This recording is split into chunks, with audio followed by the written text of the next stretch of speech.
COPD is a chronic inflammatory lung disease that causes obstructed airflow from the lungs. It's primarily caused by long-term exposure to irritating gases or particulate matter, most often from cigarette smoke. The two types of COPD are emphysema and chronic bronchitis, which we'll talk more about in the next lesson.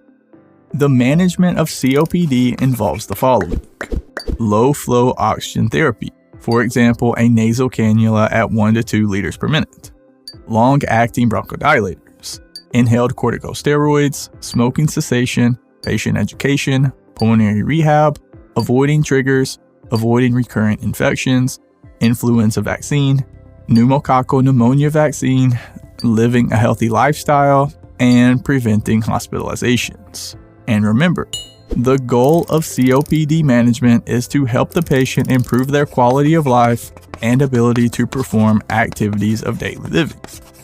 And now for an exam hack. For COPD patients, low-flow oxygen is recommended to keep their SpO₂ between 88 and 92%. Remember, this range is acceptable and preferred for patients with COPD. For a stable COPD patient, ABG results will show compensated respiratory acidosis. For an acute exacerbation, the ABG results will likely show uncompensated respiratory acidosis. And now for some other signs and symptoms of an acute exacerbation, which involve worsening symptoms such as dyspnea, shortness of breath, wheezing, chest tightness, tachycardia, tachypnea, hypoxemia, cyanosis, coughing, increased mucus production, use of accessory muscles while breathing, and peripheral edema. And now for some key points. You can recommend low-flow oxygen therapy to treat hypoxemia. And keep in mind that you may have to use a higher FiO₂ for an acute exacerbation. You can recommend short-acting bronchodilators and anticholinergic agents for wheezing and bronchoconstriction. You can also recommend systemic steroids.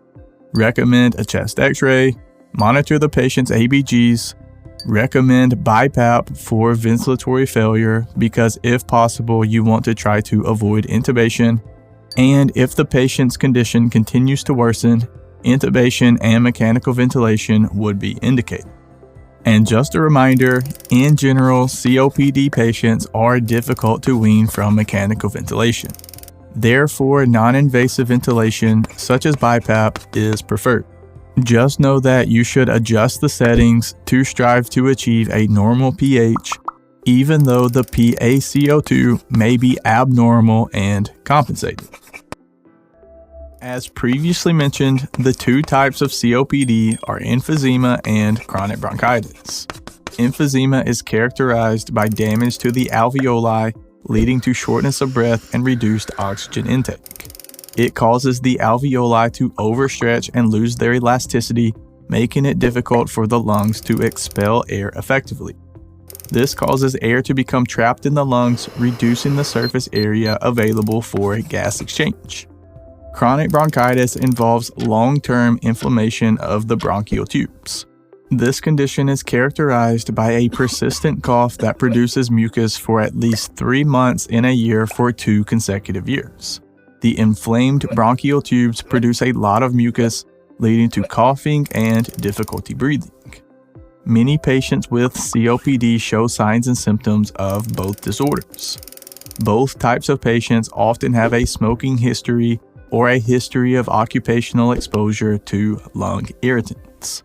However, there are a few characteristics that can help you differentiate between the two in order to correctly diagnose the patient, which is what we're going to discuss in this video.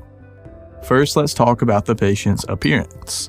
Emphysema patients are often described as pink puffers due to labored breathing, air trapping, and hyperinflation. They also show signs of pursed lip breathing, barrel chest, use of accessory muscles, and digital clubbing. Chronic bronchitis patients are often described as blue bloaters due to chronic hypoxemia and cyanosis. Patients with emphysema often show signs of severe dyspnea, where chronic bronchitis patients show signs of mild dyspnea. Patients with emphysema may have a cough that is not immediate with little mucus, whereas patients with chronic bronchitis often show an immediate cough for at least 3 months in a year for 2 consecutive years, and the cough is usually productive with a lot of purulent mucus. The breath sounds for patients with emphysema are often diminished and may show signs of wheezing. The breath sounds of patients with chronic bronchitis may show signs of rhonchi and wheezing. The ABG results for patients with emphysema often show compensated respiratory acidosis with moderate hypoxemia. A chronic bronchitis patient's ABGs may also show respiratory acidosis with moderate hypoxemia. The chest X-ray for patients with emphysema may show an increased AP diameter of the chest or a barrel chest appearance with a flattened diaphragm and a small heart. The chest X-ray for a patient with chronic bronchitis, on the other hand, often shows increased cardiothoracic ratio, flattened diaphragm, and a large heart. Chest percussion for patients with emphysema will reveal a hyperresonant percussion note. For chronic bronchitis, the chest percussion note will be normal. The PFT results for patients with both emphysema and chronic bronchitis will show decreased flow rates. Lung volumes for emphysema patients will show increased residual volume and total lung capacity.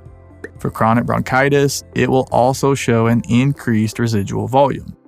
A diffusing capacity for carbon monoxide tests for patients with emphysema will be decreased, and for patients with chronic bronchitis, it will be normal. And the lung compliance for patients with emphysema is often increased, and for chronic bronchitis, it is often normal. And remember that airway clearance therapy is recommended for patients with chronic bronchitis to help clear secretions. And if the patient is dehydrated, you can recommend fluids, which will also help break up the mucus. Next, let's talk about the causes. Because obstructive lung diseases arise from various causes.